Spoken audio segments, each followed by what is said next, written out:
We begin with a big switch. Miami Democrat Annette Taddeo ended her campaign to be the Democratic candidate for Florida governor and jumped into the race for Congress, hoping to flip District 27, now held by first-term Congresswoman Maria Salazar. That Miami-Dade district is considered a toss-up. Redistricting may have helped Salazar just a bit, but Taddeo is battle-tested, experienced, and first, though, she has got to get through a primary opponent. Miami City Commissioner Ken Russell also vying for that seat.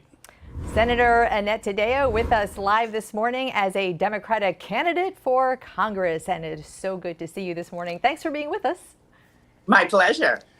Annette, good morning. Take us through your reasoning, your decision-making. You looked at the race here for governor with Nikki Fried, Charlie Crist, and you said, look, I just can't win this race. When did you say, okay, I'm going to run for Congress? Well, actually, indeed, that is what happened. And of course, without being able to raise money for 60 days in session and then two subsequent special sessions, the realization came through very clearly.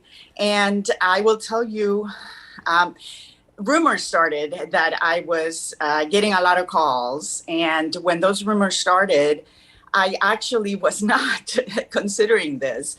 But what really got me is the number of people that were just from our community. I'm not talking about elected leaders. I'm talking about just regular constituents, people who just said, please jump in. We need you. We need to take the seat back. And that wasn't just Democrats. That was Republicans. Well, if I can, let me interrupt you. I beg your pardon. But explain to us, what are their issues with Congresswoman Salazar, and why do they think that you can do better? Well, actually, I will tell you that this seat has always been a seat represented by someone that everybody really likes and that works across the aisle, that is respected. I mean, this is Claude Pepper's seat, Dante Fascell's seat. This is the seat that Ileana Ros-Lehtinen had for so many years. So Ileana Ros-Lehtinen held that seat for almost 30 years. Exactly. So as a Republican? Absolutely. But this is a pivotal seat. And at a time of so much division in our country, we need to have somebody that is going to represent the people, that is going to proudly represent us and work across the aisle to get things done for Floridians. That's not what we have right now. We have an extremist on the right who is only voting against our community, whether it's about the gas prices, whether it's about putting more milk for babies on the shelves, all of the issues that really matter to our community. And then Uvalde happened as I was thinking and making this decision. And it really, I knew then that this is what I needed to do. So there is Maria Salazar, first-term Congresswoman, who won that race from Donna Shalala, who held the seat. She won the seat in 2020 in what was a Miami-Dade red wave. And why would you expect this midterm, Annette, to be different than that with all that's going on in the country?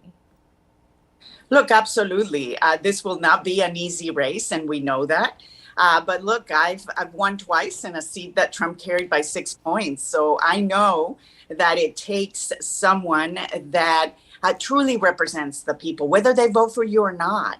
And that's what I've been able to do. And we know that this is a seat we can win back in spite of the tough times. Again, because of the issues that we're dealing with, we don't have someone that's truly fighting for them, or that, even votes for the funding that's coming down here, but then stands for pictures and pretends like she was a part of bringing this funding down here. So that is just not being direct with your voters, just like she did when she ran for the campaign. In every commercial, she said she wasn't going to take a salary. She was going to help small businesses. Well, I can tell you as a small business owner, not only has she not done that, but I know that business owners need someone that's going to be direct with them, that's going to be upfront with them, and that's actually going to fight for them. So we're not here to defend or or anything for anybody. However, Congresswoman Salazar isn't here to defend herself, and maybe the two of you will be here for a debate at some point, which would be great. But I've been on the trail with her, and I do know that she is supported by many people who appreciate the way she votes. I just want to lay that out there. So you were running for governor. You were running to be the boss. And right now, as a state senator, you're a member of a collective. And I know in Tallahassee, it's been very frustrating in many ways for the Democrats as part of that collective. And now you're in a race where you'll be running as part of a collective again. So what lessons do you take with you in that? Look, I think that my history in the Florida Senate, when I just said goodbye to the Florida Senate, it was quite striking to see so many of my fellow senators, not just Democrat, but so many across the aisle in leadership, stand up and talk about the respect I had earned and the work we had done together to truly stand up for the community. And I think that is what we don't have right now in this seat, what we don't have right now at a time when we have failed our kids. I mean, look at the vote just this week on the gun issues. I mean, this is a time to do something, not to play partisan politics and pretend like everything's going to be okay. If I can, Senator, on that subject, this week when the House voted on the gun safety bills, in fact, Representative Salazar voted to raise the age to buy a rifle or a shotgun from 18 to 21. You wouldn't disagree with that, would you?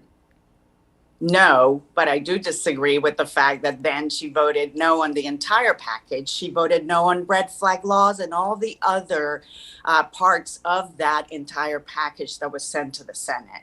And frankly, that is exactly what I'm talking about. We need someone that's going to fight and make sure that our kids are safe. Look, I have experienced myself just this year where we have had, as a mom, to stay up all night with my daughter trying to decide whether she should go to school the next day because there's been a real threat at her school right here in Miami-Dade. Kids should go to school to learn, not to worry about whether a shooter is going to come in. This is completely unacceptable, and we need leaders that are going to work together to try to get things done. You know, that's such an interesting conversation that we've been having every week because of what's happening literally every day right now. And what is going on in Congress and in the Senate is predicated largely on Florida's gun law and what Florida was able to do post Marjorie Stoneman Douglas High, sort of as a national model. And that is looking at more about school safety and mental health and behavior than gun control. Could you get behind that? Yes, absolutely. And as a matter of fact, I've been a sponsor of expanding Medicaid, which is one way that we can get the resources we need to ensure that people can have mental health. So I'm glad that they're talking about mental health. But the fact of the matter is we know that there are many things we can do. Look, banning assault weapons, for example, is something that we have a record because we used to have it. And we have a record of what happened during those years where you were not allowed to buy an assault weapon. Look, I'm a daughter of a fighter pilot who served in the Air Force. He taught me how to fire a gun. He taught me how to respect guns. But he also taught me and let me know that weapons of war only belong in wars. I mean, think about the fact that some of these kids in Uvalde were actually decapitated, like that doctor testified in front of Congress. This is outrageous, and it should not be happening. All right, State Senator Annette Taddeo, candidate for Congress. Hold on just a minute. We've got more questions for you. We'll be back in a minute.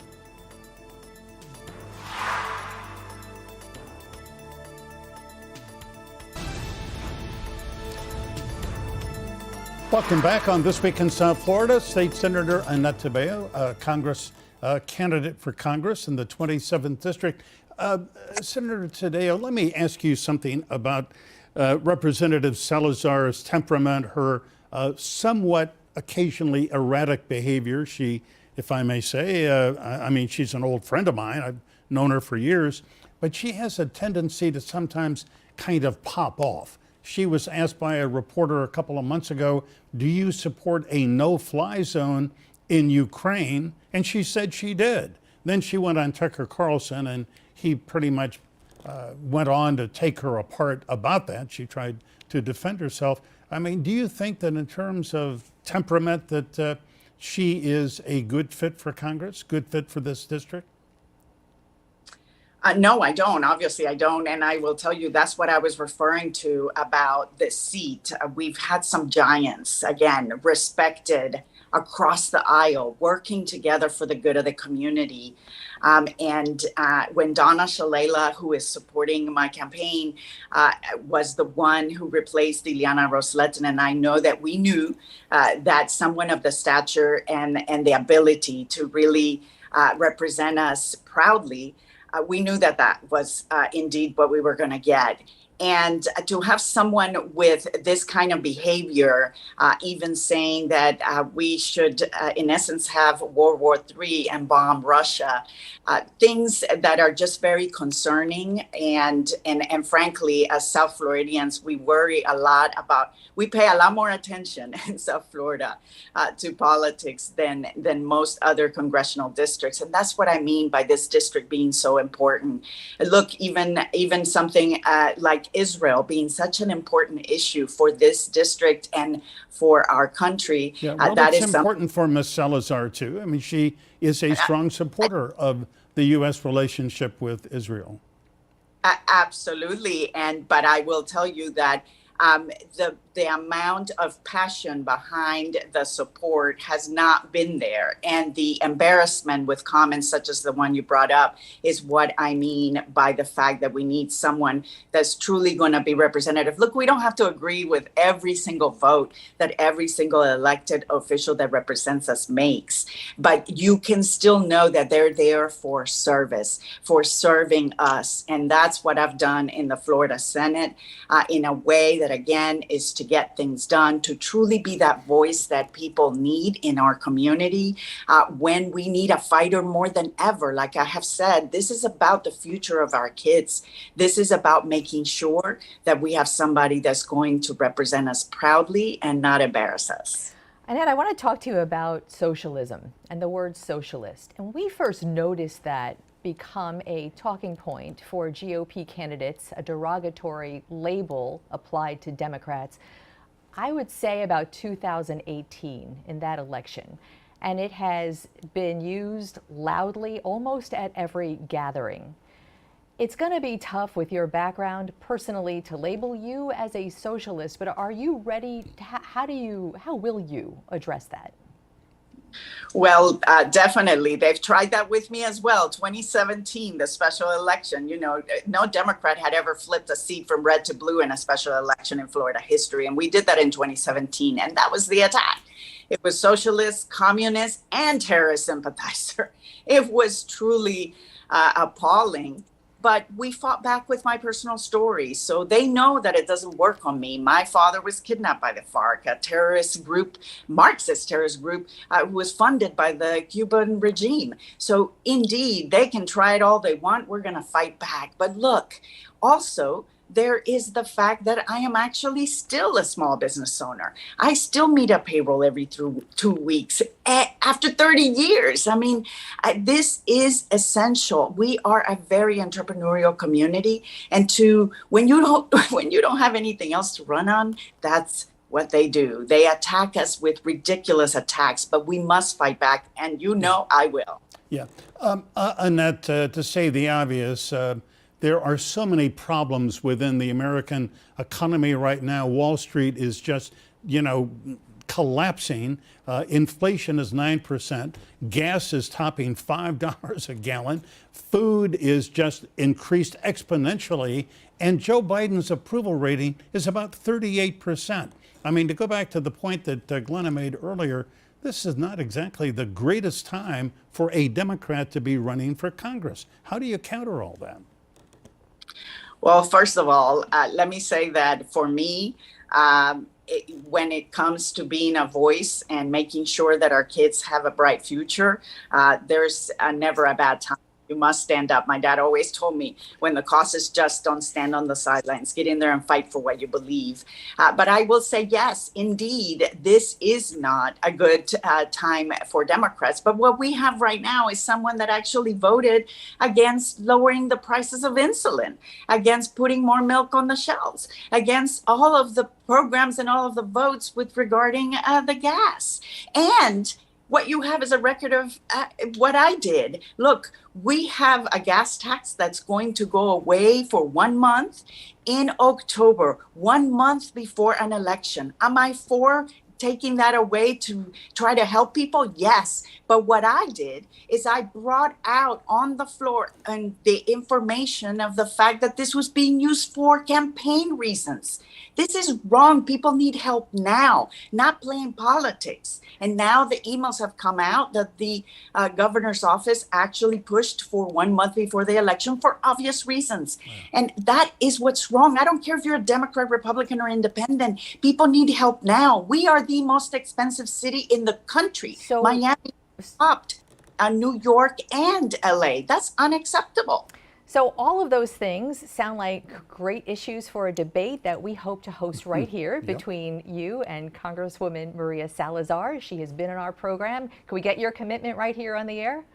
100%. I mean, you like how we do that, huh? That will be one hot debate, and we look forward to it. Annette Taddeo, great speaking with you. Thanks very much. Thanks so much. thank you.